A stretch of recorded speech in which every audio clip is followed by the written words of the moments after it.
Muling nagpalabas ng matitinding aura ang mga instructor kaya naisip ni Chanding na dapat ay magpakilala din sila. Isa-isa nilang binanggit ang kanilang mga pangalan at nang magpakilala si Ping ay napansin siya kagad ni Instructor Fengro dahil sa kanyang tertiary bone quenching. Ilang sandali lang ay nagulat silang lahat nang biglang lumitaw ang kulay gintong aura at ito pala ay galing sa principal ng Mowo University. Hindi makapaniwala ang iba na makikita nila ng personal ang 8th grade golden body ng principal. Nagbigay din ito ng talumpati para sa mga bagong estudyante ng universidad pero masyadong matalinghaga ang karamihan sa mga sinabi nito dahilan para hindi ito maintindihan ng ibang estudyante. Katapos ay inanunsyo naman ni Instructor Huanjing na bibigyan ng lahat ng 1 grade blood at chipil na siyang ikinatuwa ng lahat. Ngunit dito na din pala magsisimula ang freshman training competition at gaganapin ito sa training building. Nararamdaman ni Ping na hindi ito basta-bastang training competition lang at dito niya na din naisip ang posibilidad na labanan sa pagitan ng mga freshman. Pagkadating nila sa training building ay binigyan muna sila ng impormasyon ni Instructor Tanfeng tungkol sa unang 4 na palapag ng training building na paggaganapan ng training competition. Sa unang palapag ay ang School of Liberal Arts na nag-iimbestiga ng mga historical events ng mga warriors. Ang ikalawang palapag ay Manufacturing College na nag-aaral sa Elixir Energy Stone.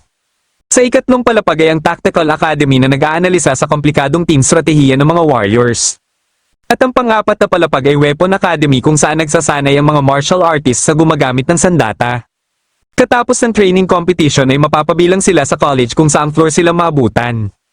May limit lang ang bawat palapag at kung may pumilit na pumasok kahit puno na ito ay magre-resulta ito sa pagkabawas ng 30 credits ng lahat na estudyante na nasa naturang palapag. Dahil dito ay napagtanto din kaagad ni Chanding na hindi maiiwasan ang labanan. Pagkapasok nila sa unang palapag ay may iba na pinili na manatili na lang dito. Habang ang iba naman na gustong magpatuloy sa taas ay kumuha ng mga wooden weapon. Kumuha na lang din si Ping dahil mas mabuti na ito kaysa sa wala. Mabilis namang kumilos ang ibang estudyante na gustong magtungo sa ika-4 na palapag para masigurado ang kanilang slot. Kumilos na din si Ping at minabuti naman nila ni Chanding na maghiwalay muna. Habang nilalabanan ni Ping ng ibang estudyante ay napansin niya na parang padalos-dalos lang sa pag-atake ang mga ito. Sa ikalawang palapag ay may iba na pinili na lang na manatili dito kaysa magpatuloy sa pakikipaglaban. Mabilis namang nakarating si Chanding sa ikatlong palapag pero nang paakyat na siya sa ika-4 na palapag ay dito niya na nakalaban ng kababata niya na si Songting. Kasama ang high school classmate nito na si Zhao Lei ay pinagtulungan siya dahilan para mahulog siya uli sa 3rd floor. Habang sinisilip ni Feng Qing ang principal ay naabutan siya ni Instructor Tang Feng. Hihingi pala siya ng permiso sa principal dahil may kakilala siya na gustong pumasok sa Mowo Cave. Pinasama siya ni Tang Feng sa loob at pinahintay muna na matapos ang training competition bago niya umano kausapin ang principal. Naunang nakarating sa 4th floor sila Songting at Zhao Lei at ilang sandali lang ay dumating naman sila Zumei, Xiaoman at Yangxi. Unti-unti silang dumami pero hindi pa din dumadating sila Ping at Chanding kaya naisip tuloy ni Feng Qing na hindi nila kinaya na makaakyat hanggang sa 4th floor. Pero ilang sandali lang ay dumating si Chanding na kaagad hinanap si Songting. Nang makita niya ito ay naglaban ulit sila at sa pagkakataon na ito ay nakaganti na siya. Dito na din dumating si Ping na nagawa pang maliitin si Songting dahil bumagsak kaagad ito. Hindi niya akalain na ipagpapalit niya ang Nanjian Wuda sa pag-aakala na makakakita siya ng mga malalakas sa Mowo pero base sa kanyang nakita kanina ay parang walang alam sa pakikipaglaban ng mga estudyante dito. Kaya kung ikukumpara sa kilala niyang estudyante ng Nanjian Wu University ay masasabi niya na mahihina ang mga bagong estudyante ng Mowo University dahilan para magalit sa kanya ang mga kapwa niya freshman ng Mowo. Alam niya na nanonood din sa kanila ang mga instructor kaya inulit niya pa ang kanyang sinabi na mahihina ang mga freshman ng Mowo. Dahil dito ay inatasan tuloy ni Huang Jing ang mga estudyante na talunin si Ping at kung sino man ang makakatalo kay Ping ay bibigyan ng 50 credits. Kung may matatalo naman si Ping na Noon Warrior ay bibigyan siya ng 1 credit at 5 credits naman sa matatalo niyang Warrior. Kahit na mas marami ang kalaban ay mas pinili pa din ni Chanding na kumampi kay Ping. Kagad na umatake ang ibang estudyante pero isa-isa lang silang pinabagsak nila Ping at Chanding. Kaya nagsimula na ding umatake si Xiaoman kay Ping pero nang makita ni Ping si Zhao Lei ay ginawa niya itong panangga kay Xiaoman. Nakaisip ng paraan si Zumei paano nila tatalunin sila Ping at Chanding at ito ay hatiin sila sa 3 grupo. Naatasan sila Songting na paghiwalayin sila Ping at Chanding at matagumpay nila itong nagawa. Dito na umatake ng sabay-sabay sila Xiaoman kay Ping kaya humingi ng tulong si Ping kay Chanding na asikasuhin ng mga Noon Warrior. Ngunit hindi siya basta-basta hinayaan lang nila Zumei na gawin ang kanilang pinaplano. Napapaisip naman ng ibang instructor kung saan kaya galing na pamilya si Ping bakit abot niya kagad ang 3-bone quenching. Ayon sa kanilang staff ay galing lang si Ping sa ordinaryong pamilya ng Nanjianyang City. Kaya nagtaka sila kung sino kaya ang nagturo at nagbigay ng resources kay Ping para maabot kagad ang 3-bone quenching ng ganun kabilis. Muli nilang naalala ang sinabi ni Ping na kilala niya sa Nanjian Muda kaya naisip nila na baka ang tinutukoy nito ay si Jin Yang. Dahil dito ay nalaman din ni Feng Qing na magkakilala nga talaga sila Ping at Jin Yang. Matagumpay na napigilan nila Zhu Mei si Changding at may natitira na lang silang 10 minuto para talunin si Ping. Pagkasugod nila Zhao Lei kay Ping ay dali-daling lumunok ng blood at chipil si Ping at nagawa niyang makaiwas sa mga atake ng mga ito. Kaya nagulat na lang sila Zhao Lei kung bakit parang sobrang bilis nagkaroon ng epekto sa katawan ni Ping ang pil. Kahit ang mga instructor ay hindi din makapaniwala sa kanilang nakita.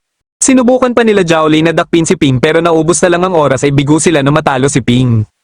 Ipinalam sa kanilang lahat ni Instructor Huan Jing na bukas ng umaga ay pipili na sila ng kanilang mentor at hindi dapat sila malate. Kagad namang nilapitan ni Feng Qing ang principal para hingin ang pirma nito. Kinabukasan ng umaga ay isa-isa nang pumili ng mentor ang mga bagong estudyante. Marami ang naging interesado kay Instructor Tan Feng habang si Ping ay sinulit muna ang pagkakataon na tingnan ang kadalubhasaan ng bawat mentor bago siya pumili. Habang nagbabasa-basa siya ay napansin ng ibang estudyante si Instructor Fengro. Pagkalapit ni Ping dito ay inalok siya ni Instructor Fengro na maging estudyante nito dahil masisiguro umano nito ang kanyang kaligtasan. Maliban umano kay Instructor Fengro ay tinalo ni Jinyang ang mga naging estudyante ng ibang instructor at dahil sa pagiging malapit niya kay Jinyang ay siguradong hindi magiging maganda ang turing sa kanya ng mga seniors na tinalo ni Jinyang. Isa pa ay may dividend stocks din umano ito sa Elixir Manufacturing Company kaya magsasawa siya sa mga pills. Dapat din natandaan niya na hindi siya katulad kina Changding at Zhao Lei na may koneksyon at hindi din siya matutulungan ni Jinyang sa kanyang mga pangangailangan. Dahil wala naman ganong pinagkaiba si Instructor Fengro sa ibang mentor ay napagpasyahan ni Ping na piliin ito para maging mentor niya. Ngunit nalaman na lang niya mula kay Instructor Tan Feng na marami na palang estudyante si Instructor Fengro ang nasawi. Gayunpaman ay pinili pa din ni Zhu Mei na maging estudyante din ni Instructor Fengro.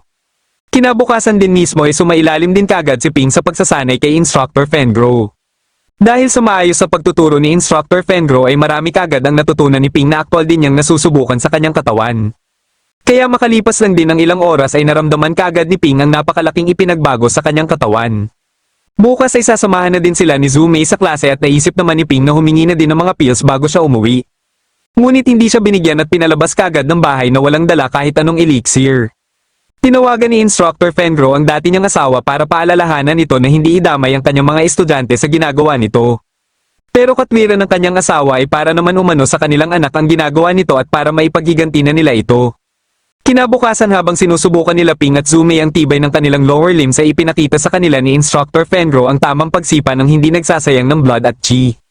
Katapos ay ipinaliwanag niya kung paano ito gawin at ano ang mga dapat nilang tandaan. Pinasubukan niya ito kay Ping ngunit nang sinubukan ito ni Ping ay hindi niya nagaya ang sipa ni Instructor Fengro dahilan para mamilipit siya sa sobrang sakit. Kaya pinapante siya ni Instructor Fengro sa Logistics Department para makapagpalit umano siya ng pointed toed alloy boats. Pagkadating niya sa Logistics Department ay dito niya lang nalaman na nagkakahalaga pala ng 40 credits ang A-level pa lang na alloy boats. Kung ipagpapalit niya ito sa martial arts value ay aabot ito ng 1.2 million. Pero dahil marami naman siyang nakuhang credit sa training competition ay kumuha na lang din siya ng isang pares. Nang gumaling na ang kanyang paa ay dinala sila ni Instructor Fengro sa training hall. Pero nakita nila na may nauna nang gumagamit ng ring at ng palis na sana sila ay biglang tinawag si Ping ng isa sa mga nasa loob ng ring. Balak pala nito magiganti kay Ping dahil sa pagtalo ni Jinyang sa kapatid nito. Hindi naman sila inatrasan ni Ping at unang humarap sa kanya ay si Golong na isa din sa pinahirapan ni Jinyang nung freshman year nila. Pagkasimula ng kanilang laban ay kaagad na umatake si Golong. Walang tigil siyang umatake hanggang sa magkaroon ng pagkakataon si Ping na makaganti. Ngunit nasanggalang ito ni Golong at nagawa nitong makapag-counter. Muli itong umatake kaya ipinaalala na ni Instructor Fengro kay Ping ang tungkol sa transformation ng kapangyarihan. Dahil dito ay nagawa niya ng makontrol ang kanyang kapangyarihan at kaagad na inatake si Golong gamit ang sipa na itinuro sa kanila ni Instructor Fengro. Sa sobrang lakas nito ay hindi na ito nakayanan pa ni Golong dahilan para tanghaling panalo si Ping.